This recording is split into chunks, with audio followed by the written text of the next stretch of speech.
sounding the alarm on wasteful government spending. He's Simon Conway on News Radio 1040 WHO. 72 degrees out at the Des Moines International Airport, 4:38 on a Monday afternoon.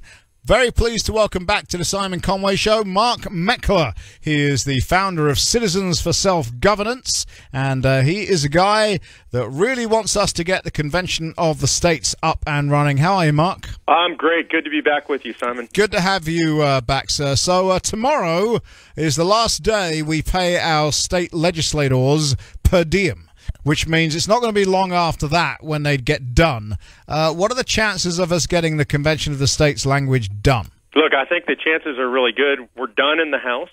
We came out of the committee in the Senate 12-3, overwhelming margin. We absolutely have the votes on the Senate floor.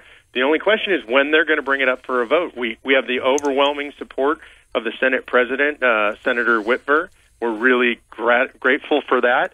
But we need these guys to actually just call the vote. That's what we're waiting for right now. All right, so who has to do that? Bill Dix? It's really, we need the Senate President and the Majority Leader, Dix, on board, and Dix is supportive as well. He's been really good. It's just time to make the call. We're worried, like you are, that we're just going to run out of time. We've seen that happen before in other legislators. Your folks who are listening need to call their senators and let them know to call the vote on SJR 8 right now. We're ready to go. If you guys get this done, you'll be the 11th state to make the call. There are a bunch of things that we think might be dying in similar ways, and it's almost an excuse. We run out of time. But really, the big dirty secret is they don't want to do it. Well, I think in this case, I'm pretty sure the majority of folks in the Senate do want to do it. I think there are a couple of holdouts that are, just have a few fears. So we just need them to come on board. We are very close. I actually believe it's going to get done. We're really excited to have the overwhelming support of the Senate President. We need the Majority Leader just to make the call. That could be done as early as tomorrow morning. We could be having this conversation tomorrow afternoon and be celebrating a victory there in Iowa. Yeah, because you would think that this should have been done by now. We see this over and over again. It's not just Iowa. We see it in legislatures all around the country. And, there are times where people just say, look, we're tired, we want to go home. They don't have any necessarily sense of urgency. They might look at it and think, you got to get to 34 states, we're only going to be number 11, what's the big deal? The big deal is every state matters. There are a lot of folks coming along right behind you. Missouri is right behind, Texas is right behind, West Virginia is right behind, North Carolina is right behind. So we're on a run here. We just did Arizona and Nebraska. We need Iowa to get in line and get it done before the session's over. So Nebraska is done now, is it? Nebraska is done. It was an overwhelming favorable vote. It really just kind of blew through Nebraska this session. Again, they did it. They did it in plenty of time. We're hoping that Iowa will do it. The House acted early, got it done. Great leadership over in the House. Yeah, we've got to give a little hat tip to Hagenow. We do, absolutely. Again, great. That's what it takes to get these things done. It takes great leadership, and I think we've seen it most of the session here. I know Iowa's done some great other stuff, so we can finish with a bang here. We get the Senate President and the Majority Leader to push this thing forward, get the vote tomorrow morning, get it done. The way we're going to get that, though, Simon, is your listeners have to call their senators and have to tell them they want to vote. They want it tomorrow morning on SJR 8. We can get it done. I'll call you back and celebrate if we do. Now, we also have to talk about where this is on the radar of the people of Iowa, and it isn't. That's the reality. We like to talk in the real world here. There are other things they would rather see get done.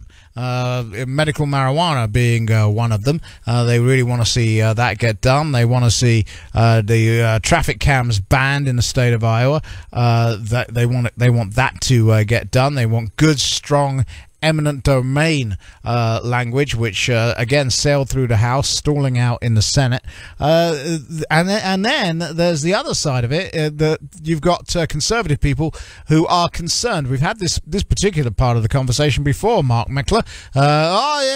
This is how they'll get rid of our Second Amendment. I know it's garbage, you know it's garbage, but that is out there and it's being pushed by some strong Second Amendment people. So let me definitively prove to you that that's garbage. And I mean definitively, and anybody who disagrees with you or me after this is in line with the radical leftists in this country. Go for it. Here's the definitive proof. On Friday of last week, Common Cause and a coalition of 230 radical progressive groups from around the country issued a declaration of war on the Convention of States. These are literally the NAACP, the SEIU, AFSCME Union, all the biggest unions in the country, all the biggest leftist groups. Greenpeace is in there, MoveOn.org is in there, Daily Cause is in there. 230 radical leftist groups are against this because they know we can restrain the federal government. If they believe they could run away with the Constitution, why would they all come out against this? So if you believe that you are standing against the left, when you stand against this, you better think again. You better go look up what I just told you. Common Cause, 230 groups signed a letter against this, and if you stand against this, you stand with them. It's a time for choosing, Simon. I believe it is as well. The things that we want to see done at a convention of the states would be a balanced budget and term limits.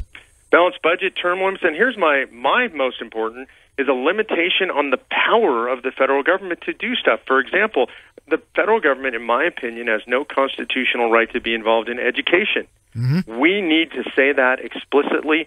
Thomas Jefferson knew it. He said it, and today they're involved in education. There's never been an amendment allowing them to do it. We need to get them out of education. We need to get them out of energy. We need to get them out of commerce. These are things they were never intended to be involved in, and if we want our freedoms back, the founders gave us a method for taking it back. Here's what the founders really intended, Simon. They intended that we govern ourselves. They did not intend that we be governed by some unaccountable bureaucracy far away. They gave us Article 5 as a methodology for reimposing self-governance. It's time to use it. Crazy, isn't it, that we should govern ourselves, huh? Yeah, what a radical idea. We're talking to Mark Meckler. We're talking about the Convention of States. It is passed through the Iowa House. It sailed through the Iowa House. It is stalling out. That is the reality. It is stalling out in the Iowa Senate, and there is very, very little time left to get this done. 284-1040, 284-1040 if you want to have a conversation with Mark Meckler, maybe express some concerns, or if you want to find out how you can help, then you can call us as well. 284-1040, 284-1040. Don't go anywhere. Mark, we'll be right back to you. We are in the middle of a conversation with Mark Meckler. He is the founder of Citizens for Self-Governance and the lead pusher nationwide of the Convention of the States. I said we would have people that wanted to talk to you, Mark Meckler, and I was not kidding. Let's go and talk to Jim right now. Hi, Jim. Hey, Simon, thanks for taking my call. You're welcome, buddy. A little bit ago, your guest said that this convention would ensure our Second Amendment rights, and he was going to explain how. But all I heard was a whole list of people who were against it. Now, from his remarks. So how is it going to protect our Second Amendment rights? Well, sure, Jim. Let me jump in on that. It's not that the convention is designed to protect our Second Amendment rights. Our Second Amendment rights are adequately protected by the Second Amendment itself and by organizations that litigate on its behalf, like the NRA, protecting that Second Amendment, and others all across the country who litigate on its behalf. What I was trying to answer to is there are those out there, and Simon mentioned them, that are worried that our Second Amendment rights would be at risk under a convention like this. They absolutely would not be at risk. Sitting on my legal advisory board is longtime Second Amendment attorney Chuck Cooper. He litigates constitutional issues for the NRA. He was Ronald Reagan's personal constitutional attorney. There's a guy that has fought for the Second Amendment his entire career, and he assures us and anybody else who wants to ask, you can find this on our website, that the Second Amendment is not at all at risk in any way, shape, or form by this sort of convention. Okay, thank you for helping me, for making that clear. My pleasure. Thanks a lot, Jim. Appreciate it. Of course, Mark, the reasoning you get from some of these people who are say, they're going to take your Second Amendment rights away. The reason is because the very first convention, which was pre-Constitution, by the way, we should point that out, shouldn't we, did become a bit of a runaway convention. That is not possible anymore. Well, Simon, it's important that I correct some history here. Yep. A lot of people believe what you just said, but it's not correct history. Let me explain why they believe it and why it's not correct. I love it when people point out when I'm wrong, and I'm never afraid to say I'm wrong. Okay, and the reason that you believe this, and so many of us did, is because until literally about 10 years ago, there was no information to the contrary. And the reason for that is because nobody had ever gone to the National Archives and pulled what the actual commissions were from the folks that attended that convention. Okay. In Federalist 40, Madison says if you want to know what the authority of the commissioners was, you should look to the states that granted those commissions. So Professor Rob Natelson actually went to the National Archives, pulled those commissions, and 7 of the commissioners, the first 7 states to call the convention, had this language in their commissions that said the commissioners have any and all authority necessary to render the federal Constitution adequate for the exigencies of the Union. An important distinction there, the word Constitution at the time didn't mean a document because, as you pointed out, there was no Constitution. Yep. It meant form of government. So they were given all authority necessary without limitation to fix the government. Later, after 7 states had called for the convention, Congress weighed in, as Congress always does behind the times, said, oh, these guys are all doing this thing, we ought to get on board, and they issued what they called a recommendation. They had no authority under the Articles of Confederation to call a convention, no authority to tell the states to do anything to amend. They said, hey, since you're all getting together, we agree with that, you ought to do this to amend the Articles of Confederation. So people thought, wrongly, historically, that the Congress had actually called the convention. It did not, and they thought that Congress had put some sort of limitation on these delegates. And I want to finish with this on this subject.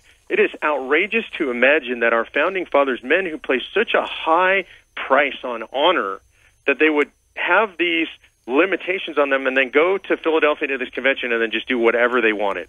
Yep.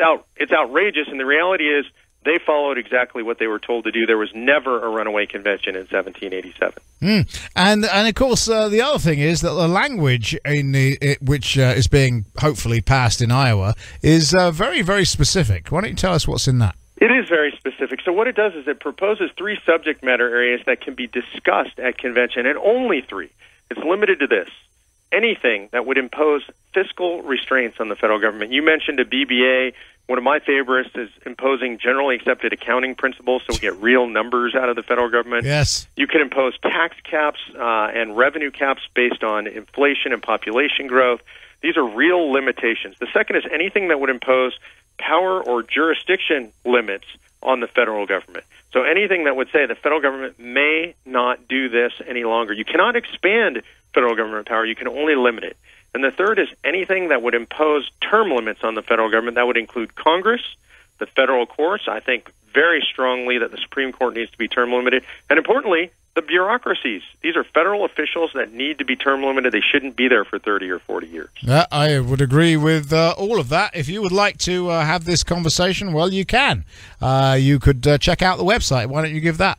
That is conventionofstates.com. You can see everything I'm talking about and more. The debate is there. If you want to see the sides of this issue, we openly debate the issue on the website. If you want to understand the history, look, if you follow soccer or football or baseball, you know the rules of the game. The rules of the game of politics in the United States of America are set at a baseline by the Constitution. You should know it.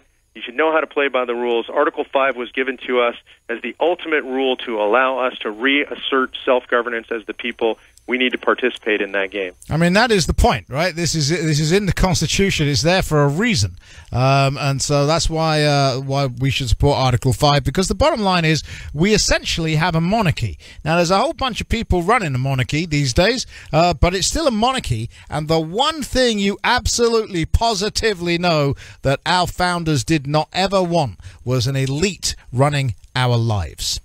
Simon, you nailed it, and this is really important. The founders put it in there 2 days before the end of convention in 1787. Mm-hmm. Colonel George Mason from Virginia stands up, and he notices that it's not in there, the right of the states to propose amendments. And he says, are we so stupid that we believe that a federal government that becomes a tyranny will propose amendments to restrain its own tyranny? Now, I wish we had video because I'm sure they laugh. Mark, I'm out of time. I've got to let you go. That's a fantastic way to end. I appreciate it. Have a great rest of the day, brother. Thank you. We will see what happens.